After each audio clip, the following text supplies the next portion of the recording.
he's here to be interviewed by me. What in fact is going to happen is he'll get the surprise of his life from all these people here. Join Michael Parkinson for a famous person surprise party today at 4:15 on Carlton. In just over 10 minutes, Sophie finds her emotions are turned completely upside down because of her pregnancy, and Ryan tries to worm his way back into Lou's good books in Home and Away.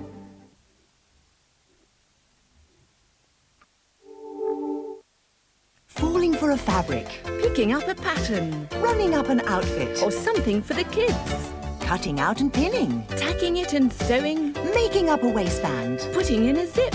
Successful Sewing shows you how to do it all and how to smarten up your home with hundreds of step-by-step photographs and a free collection of paper patterns. Looking for some shortcuts, Saving lots of money catching up on know-how. and getting new ideas. Successful Sewing is on sale now.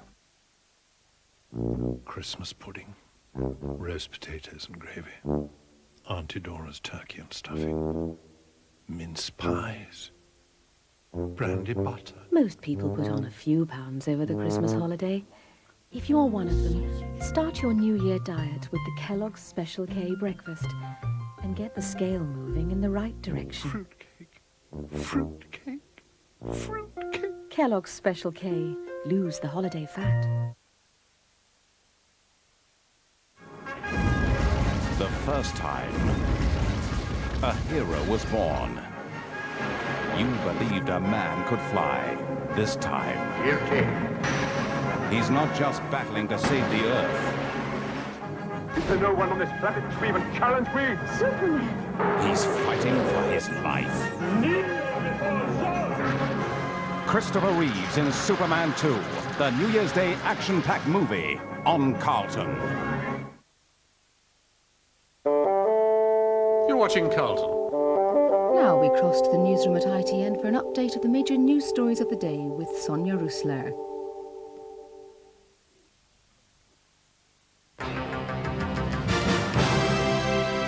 Good afternoon. The new supersized market of Europe became a reality today. As trade and border barriers fell at midnight, John Major lit the first of a series of beacons across Britain. In a New Year message, he pledged to keep taxes low, but held little hope for an early drop in unemployment. For Labour, John Smith promised an intensive campaign to create more jobs. Ushering in the new year and the single market, John Major offered a message of cautious optimism about the prospects for economic recovery. He believes removing many trade barriers within the European community should provide the additional stimulus for growth. In his New Year message, he repeated that conditions were now right. He said that with low inflation, the lowest interest rates in the European community, and a fiercely competitive exchange rate, the environment for British industry is very attractive. For revellers celebrating on the first cross-channel ferry to arrive in Britain in 1993, the immediate beneficiary was the French economy. Travellers will now be allowed to bring in up to 120 bottles of wine or 10 litres of spirits. It'll put an end to a vast amount of red tape, with more than 60 million pieces of paper currently processed every year in cross-border transactions. I should take my own yacht over and fill it up until she's almost sinking, with the rest of the crew as well with their duty-frees, and bring it back. And while Europe was joining in celebrations to mark the start of the single market, the British political agenda is likely to shift back to domestic issues. In his New Year message, Labour leader John Smith accused the government of failing to tackle what he called the devastation of unemployment. Ministers expect it will keep rising in the near future. 4 new independent television stations introduced themselves to viewers around the country today. Thames, TVS and TSW have been replaced by Carlton, Meridian and West Country Television. The new breakfast station, GMTV, took over from TVAM at 6 o'clock this morning. The chimes were familiar, the sights and sounds that followed brand new. Happy New Year and welcome to West Country, your new ITV station for the South West. This is Carlton, television for London. Production teams had been rehearsing this moment for months. Now those preparations would be put to the test. Southern station Meridian opened its service live via satellite from Winchester Cathedral. Going on air is always a fraught time for broadcasters, and never more so than when launching a new service. A launch that can often be fraught with difficulty right until the last moment. In the former TVS newsroom, Meridian staff had to work through the night to clear desks ready for incoming journalists. Whilst at Winchester, uninvited revellers almost drowned the cathedral bells. A few hours later, breakfast station GMTV welcomed its viewers. No, it went brilliantly. It was just incredible. I was so thrilled. And there's that awful moment where you sit there watching the screen and you think what's going to happen, and it all came on and it was all fine. It was unbelievable. All the newcomers will now study the ratings over the coming week to assess their viewers' verdict. The father of the man who was mauled by a lion at London Zoo yesterday says his son is mentally ill. Brian Silcox said his son Ben has suffered from schizophrenia for 8 years. He's now in a stable condition in hospital. At London Zoo this morning, Arthur, the lion at the centre of yesterday's horrifying incident, was blissfully unaware of his notoriety. Amateur video taken during the attack has brought home to the public just how dangerous these animals can be. Administrators have already launched an inquiry into how Ben Silcox managed to breach the 2 fences and enter the enclosure. We will conduct a safety review. We'll look at the enclosure, we'll look at the way he got in and see if we can't make some improvements to prevent something like that happening again. But I have to say, I don't think we can ever make it 100% certain. At the Silcox home in Putney this morning, the family was keeping well away from the press. Ben's shocked father, Brian, issued a statement saying that his son had been mentally ill for several years. Public concerns at the prospect of the zoo destroying the animals has led to a flood of telephone messages offering support. This morning, visitors were fully behind calls for no action to be taken against the lions. I think the guy was obviously very foolish to go in there, so can't put any blame on the animals, and hopefully it might sort of be a warning to people in the future. It's very unfortunate the man was injured, but he put himself at risk, and I think the signs are quite clear. Do not cross the safety barrier. Metropolitan police officers visited the compound early this morning to satisfy themselves that security at the zoo is adequate. Unofficially, they say they're quite happy with the way that emergency teams responded to yesterday's incident. Simon Cumbers, ITN, London Zoo. Some news just in. 2 people have been taken to hospital after a shooting in North Belfast, close to the Crumlin Road prison. There are no further details at the moment. A British teenager was among the 20 people trampled to death during New Year celebrations in Hong Kong. He's been named as 15-year-old Michael Frith, the son of a Royal Hong Kong Police Force district commander. President Bush is spending New Year's Day visiting the Somalian town of Baidoa, where until recently some 300 people were dying every day. At an orphanage, he said he was proud of what he called the wonderful mission that American Marines were carrying out there. The Marines arrived in the town 2 weeks before Christmas.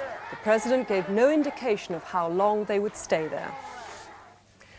The American couple who left their 2 daughters home alone over Christmas have been released from prison on bail.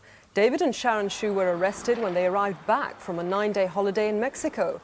The couple who left their children with a fridge full of food are charged with abandonment and cruelty.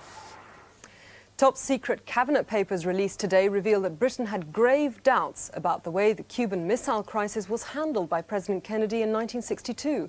Prime Minister Harold Macmillan's fear of war and hopes for disarmament dominate the papers made public today under the 30-year rule. The world stood on the brink of World War III, an American fleet blockading Cuba, an armada of 25 Russian ships carrying nuclear missiles, steaming towards a confrontation that could have led at any moment to a full-scale nuclear war. To the Americans, the issue was crystal clear. The evidence is incontrovertible. Aerial cameras in American military reconnaissance planes made remarkable photographs, such as this one of a medium-range ballistic missile base, which documents the Soviet offensive buildup in Cuba. In public, Macmillan supported the youthful Kennedy's tough stand against the Soviets, but previously secret documents now show that the Prime Minister was afraid the blockade would lead nowhere. The Foreign Office secretly warned Washington that their policy could be seen as a breach of the principle of the freedom of navigation, and warned that few people outside the US would support the invasion or bombing of Cuba. Fortunately for Macmillan and Kennedy, the situation was resolved within days. Khrushchev backed down and agreed to remove the missiles. I have today been informed by Chairman Khrushchev that all of the IL-28 bombers now in Cuba will be withdrawn in 30 days.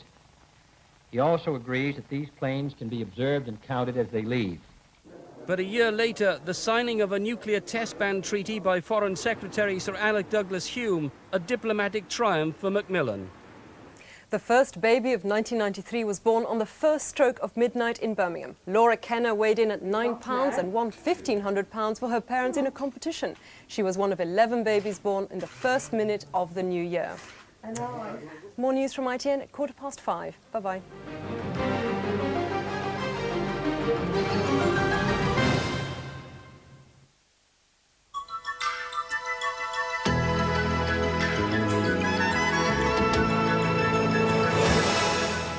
And a very happy new year to you. It might be a new year, but I'm afraid it's the same old weather affecting most of the British Isles. We've got the dull, low cloud coming around off the continent, bringing cold and a gloomy day to many places. Further out to north and west, well, the next band of clouds coming in. That's going to bring a bit of a change to the north and west throughout today and tomorrow. A bit of rain coming in there later on. But for the bulk of England and Wales, it's basically a dry afternoon, but that dull, low cloud is going to stay around in one or two places. That means the fog lingering throughout much of the day. But as you can see, still quite a few nice breaks coming in. That's where the worst of the fog was this morning. I think we're going to have the same problems tonight. In fact, the fog could be even more widespread. But elsewhere, well, there's some good bright breaks, rather hazy sunshine developing, but I think most places will see a little bit more in the way of brightness, particularly over Scotland and the northwestern parts of England. I think by the end of the daytime, there are a bit thicker cloud getting into the northwest of Ireland and northwest Scotland, and may bring a little bit of rain throughout this evening time.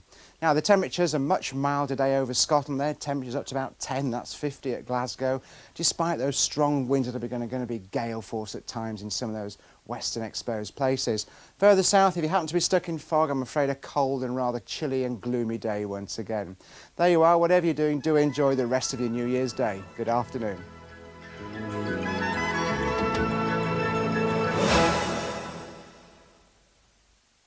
I'll be watching you. From Monday, a new news team for London. The news you want. In sport. And entertainment. For the way some live and the way we'd like to live. The news you need. In traffic. In weather. The news that matters across the capital, across the region, across the week. Covering London and the South East as never before. London Tonight on Carlton and LWT. I'll be watching you. Monday on GMTV, the mothers of the babies swapped at birth tell their story. Plus we meet Mr. and Mrs. Aspel, Michael and Lizzie are the stars on GMTV. This is Carlton, television for London. Now emotions are running high as Sophie's baby is due, and Ryan tries very hard to win back Lou's friendship in Home and Away.